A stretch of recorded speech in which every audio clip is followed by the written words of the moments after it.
بسم اللہ والسلام علی رسول اللہ۔ ایک سوال ہمارے دارالفتاء میں یہ آ رہا ہے کہ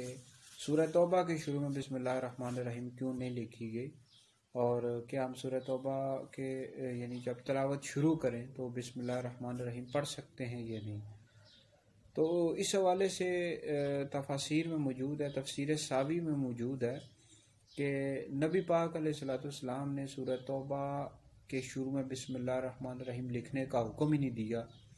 اور ایک اور وجہ یہ ہے کہ حضرت سیدنا جبریل علیہ الصلوۃ والسلام اس صورت کے ساتھ بسم اللہ الرحمن الرحیم لے کر نازل نہیں ہوئے،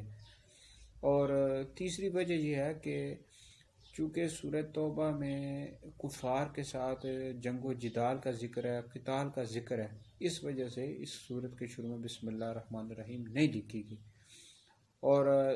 باقی یہ ہے کہ جب آپ سورہ توبہ کی تلاوت شروع کریں تو اس میں یہ ہے کہ تعوذ بھی پڑھیں اور تسمیہ بھی پڑھیں، مطلب اعوذ باللہ من الشیطان الرجیم بھی پڑھیں اور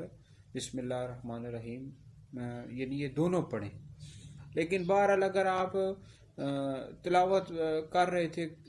دوسری پچھلی سورت کی اور سورۃ توبہ آ گئی تو پھر اس سورت میں بسم اللہ الرحمن الرحیم پڑھنے کی حاجت نہیں ہے۔